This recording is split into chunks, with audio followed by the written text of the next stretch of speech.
بسم الله الرحمن الرحيم. اللهم لك الحمد كما ينبغي لجلال وجهك وعظيم سلطانك. اللهم لك الحمد حتى ترضى، ولك الحمد إذا رضيت، ولك الحمد بعد الرضا. اللهم صل وسلم على حبيبنا محمد صلى الله عليه وعلى آله وسلم تسليما كثيرا. On se comprend. Allah يجازيك بخير. On se comprend maintenant. اللهم صل وسلم على حبيبنا محمد. رب اشرح لي صدري ويسر لي أمري واحلل عقدة من لساني يفقه قولي. آمين آمين آمين يا رب العالمين. Rappelez-vous toujours d'Allah subhanahu wa ta'ala. Glorifions Allah subhanahu wa ta'ala. Rappelons-nous d'Allah subhanahu wa ta'ala. Avançons dans cette vie sous les préceptes d'Allah subhanahu wa ta'ala. Assalamu alaikum wa rahmatullahi wa barakatuh. Que la paix d'Allah subhanahu wa ta'ala, sa miséricorde et ses bénédictions soient sur vous, mes frères et sœurs, partout dans le monde.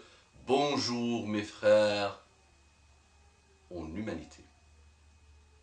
Qu'Allah vous guide, mes frères, en humanité. Qu'Allah vous guide, mes frères, en islam.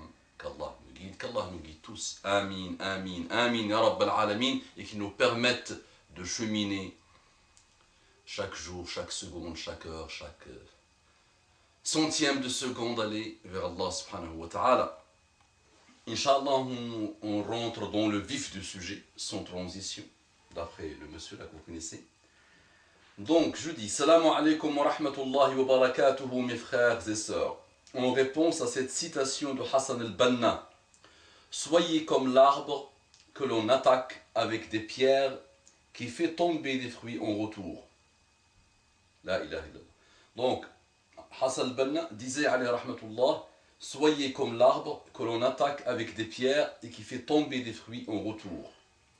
Une sœur a posté le commentaire suivant en réponse à cette citation. Elle dit, j'aime tes rappels, etc.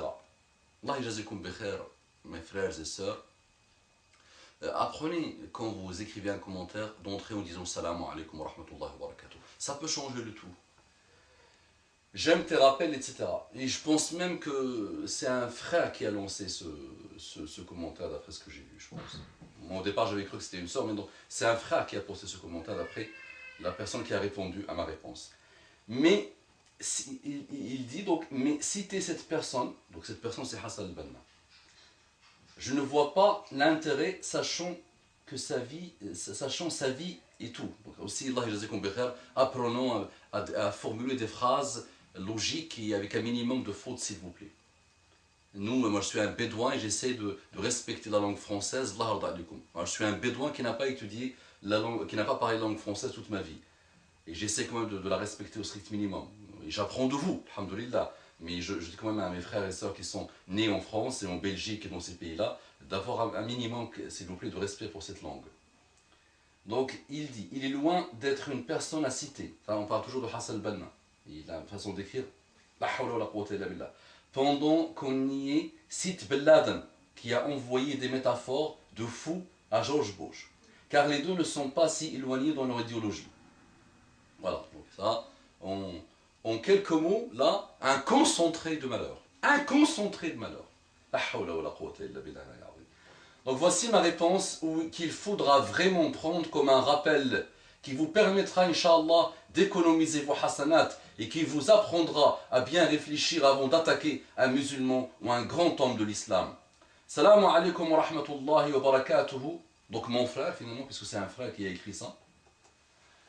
Qu'Allah te donne le paradis, qu'Allah te donne la sagesse, qu'Allah te donne la science sincère. Et Wallahi, la ilaha illa ghayruhu, je ne lance pas ce type de dua pour meubler ou pour le plaisir. Wallahi, là vraiment c'est sincère. Quelle que soit ton attaque, quelle que soit ta différence, quel que soit ce que tu penses, quel que soit ton niveau intellectuel actuel, quelle que soit ta haine envers les autres, moi je te dis qu'Allah te donne le paradis, qu'Allah te donne la sagesse, qu'Allah te donne la science sincère et tous les bons doigts.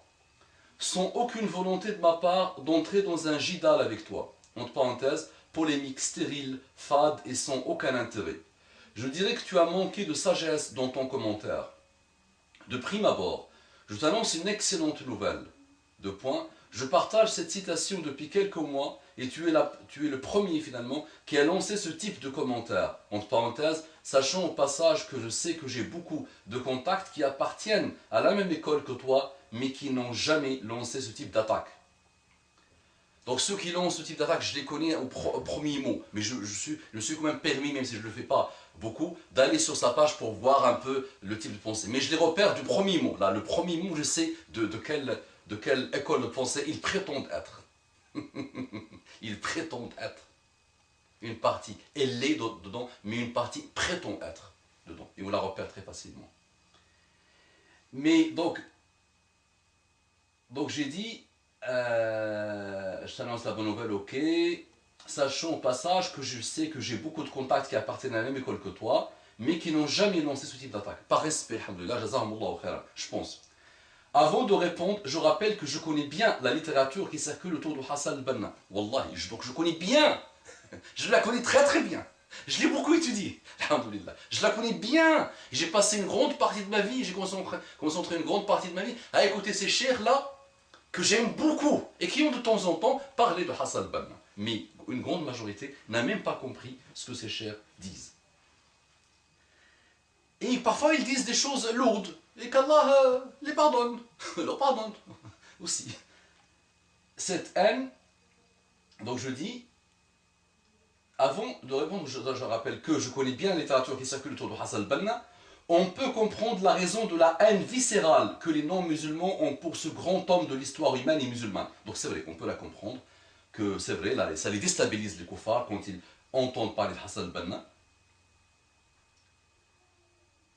Mais c'est vrai que j'ai toujours été étonné de la haine plus que viscérale qui prouve une partie des musulmans d'aujourd'hui contre ce phénomène d'engagement total pour l'islam et les musulmans qui est Hassan al-Banna. Cette haine d'une partie des musulmans envers Hassan al-Banna est supérieure souvent à celle qu'éprouvent les sionistes contre Hassan al-Banna et les mécréants.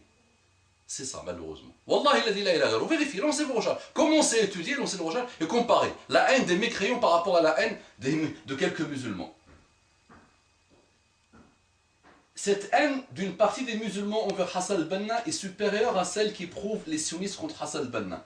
Je souligne au passage que tout sioniste qui se respecte fait pipi dans son pantalon ou dans ses couches quand il met ses couches parce qu'il les met par peur de Hassan al-Banna. Donc, qui se respecte, tout sioniste qui se respecte fait pipi dans son pantalon quand il entend le nom de Hassan al-Banna. Entre parenthèses, je sais que je suis cru, mais c'est de la pure métaphore pour vous aider à comprendre. Je rappelle aussi que je connais bien la guerre frontale et fracticide lancée par un pays, ses dirigeants et une partie de ses savants et pseudo-savants contre Hassan al-Banna. Attention, je dis savants, oui, il y a des savants que j'aime beaucoup, à qui j'ai consacré une grande partie de ma vie, plus parfois à ma famille pour les écouter, pour les comprendre, pour les étudier. Mais il y a aussi des non-savants, des petits talabat al-ilm non-savants, des petits talabat al-ilm déviés, malheureux, aussi qui combattent cet homme. Donc les savants le font, Allah yajazihum bi khair. Les pseudo là qui prétendent être savants, là qui s'éloignent, Allah yajazihum bi khair.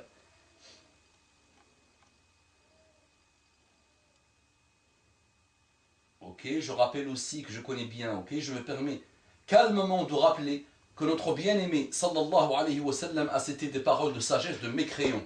Le sais-tu ma soeur, ou le sais-tu mon frère, lance la recherche. Les savants citent souvent des poésies entières de poètes mécréants à l'époque jahilite et même de l'époque de l'avènement de l'islam qui ne se sont pas convertis. Le sais-tu ma soeur?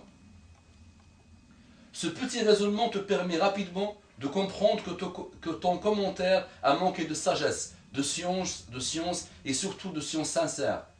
Maintenant, qui est ce Hassan al-Banna? Maintenant, est-ce que Hassan al-Banna était un mécréant? Ta réponse ne peut pas être autre chose que non, sinon je vais vraiment m'inquiéter pour toi. Pour toi et des gens qui prétendent appartenir à la même école de pensée que toi. Hassan al-Banna est un innovateur, soufi, qui a inventé une secte nommée Al-Ikhwan al-Muslimin, les frères musulmans.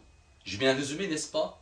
Et j'espère sincèrement qu'à ce stade de lecture, tu n'es pas en train de t'énerver et à te mettre en colère.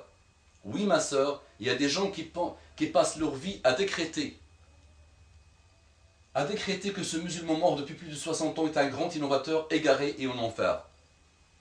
qu'Allah nous guide, qu'Allah nous pardonne. Allahumma salli wa sallim ala habibina Muhammad sallallahu alayhi wa sallam.